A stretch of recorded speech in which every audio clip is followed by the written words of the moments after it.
Hi, hey there. So we got the Blackstar Fly 3 and things you should consider before you actually get the amp. One thing I will say, it is probably it's definitely one of the best mini amps that I've used. I used a Honeytone, the mini amp that they have from Dan Electro, the Fender Mini 65. So I do think this one has the best quality I've used so far. But I could also recommend the Boss Katana Mini, and honestly, you may want to lean that way. But if you're working on a budget, that's completely understandable. What I will say is, if you're gonna be using this to play metal like me, you may want to consider getting a distortion pedal. Now the amp does come with built-in overdrive, and it does a fairly good job. Right now I have the gain maxed out, and the volume is about at the, let's see, maybe like a 10 o'clock position. Yeah, around that. And this is like a good example of that.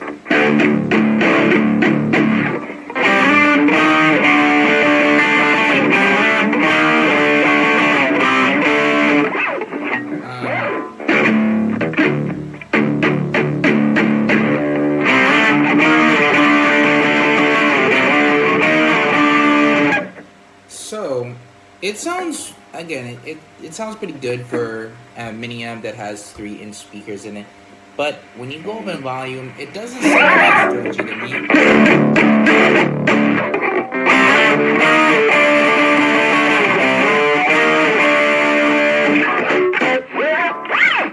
And that's really gonna depend for you. If you're a beginner, some of this stuff isn't gonna make sense. But overdrive is a little bit different from distortion. Overdrive is pretty much just a weaker distortion, and if you're playing metal, chances are you're gonna either want two things: a boost pedal or a distortion pedal, because I don't feel like this amp packs enough. And another good example is a song like "Unholy Confessions" by Avenged Sevenfold. It requires a lot of tapping, but because it's not so, high gain, I guess, it doesn't read some of my taps, so I have to pick through the sound for some parts.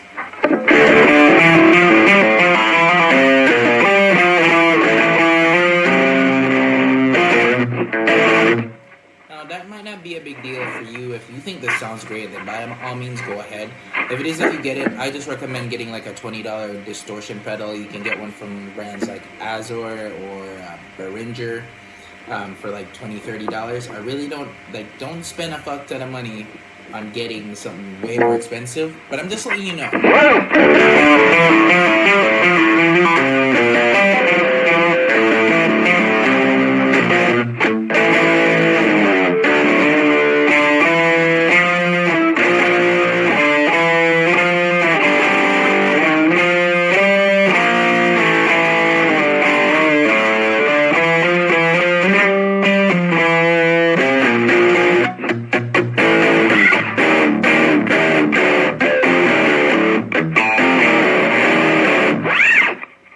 Overall, it's still a really good amp. You have the built-in delay feature.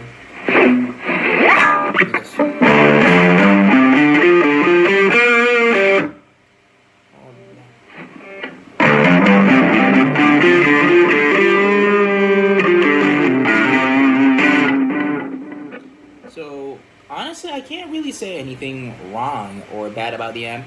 Another thing to consider is, if you do end up getting this for the $74 price tag, you can definitely go ahead and if you want to again upgrade later on, you can get their extension cabinet. It is going to run you almost the same price that you paid for the amp, so I don't recommend it.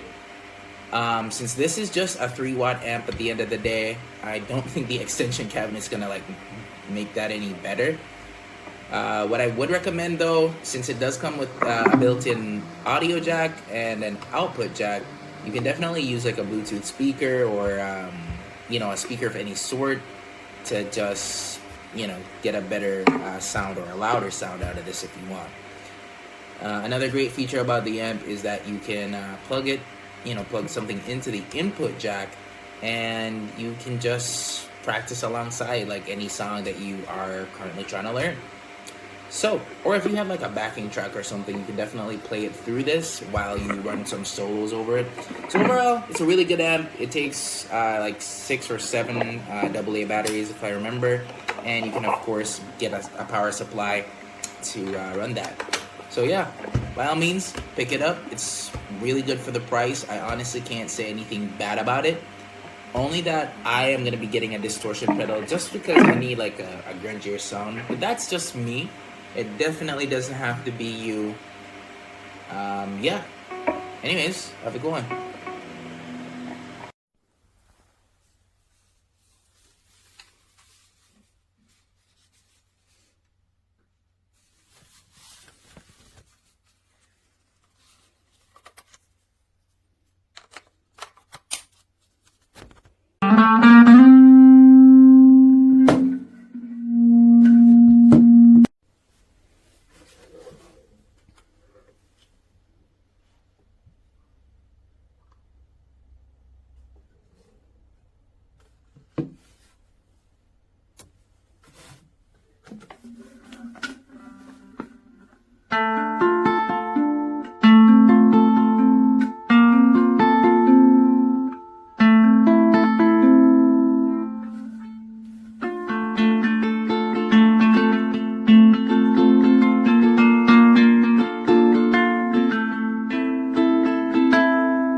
Ça sonne plutôt pas mal.